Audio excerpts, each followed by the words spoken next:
தொட்டனை தூறும் மணற்கேணி மாந்தர்க்கு கற்றனை தூறும் அறிவு. மண்ணில் கிணறு தோண்ட தோண்ட தண்ணீர் கிடைப்பது போல ஒரு மனிதனுடைய அறிவு அவன் கற்ற அளவு வளரும். இந்த குறளுக்கு எடுத்துக்காட்டா ஒரு கதையை பார்ப்போம். சென்னையில் ஐடி நிறுவனத்தில் அரவிந்த்னு ஒரு இளைஞன் வேலைக்கு சேர்ந்தார்.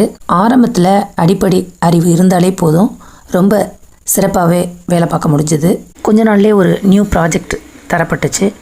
அந்த ப்ராஜெக்டை அவனால் முடிக்க முடியாமல் ரொம்பவே சிரமப்பட்டான்.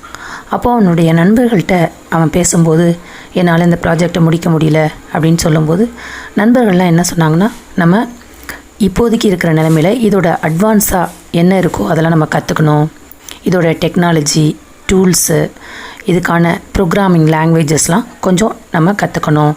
அப்போ தான் இந்த ப்ராஜெக்டை சிறப்பாக முடிக்க முடியும் அப்படின்னு சொன்னாங்க. அதன் பிறகு அந்த இளைஞர் என்ன பண்ணார் அப்படின்னா, ஆன்லைன் கோர்ஸ் சேர்ந்து ப்ரோக்ராமிங் லாங்குவேஜ் கற்றுக்கிட்டாரு. டூல்ஸ்லாம் ப்ராக்டிஸ் பண்ணார்.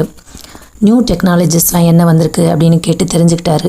அதன் பிறகு 2-3 மாதங்களிலே அவருக்கு ஒதுக்கப்பட்ட அந்த ப்ராஜெக்டை ரொம்ப சிறப்பாக செய்து தன்னுடைய மேலாளர்கிட்ட பாராட்டும் பெற்றார். அப்போ தான் அந்த இளைஞன் யோசிச்சார், தினமும் நம்ம கற்றால் தான் முன்னேற முடியும். இப்போது சாதனையாளர்களாக இருக்கிறவங்க எல்லாருமே தினம் ஏதோ ஒரு விஷயத்தில் தன்னை மேம்படுத்திக்க கற்றலில் ஈடுபட்டு இருக்காங்க அப்படிங்கிறத உணர்ந்தார். தொட்டனை தூறும் மணற்கேணி மாந்தர்க்கு கற்றனை தூறும் அறிவு.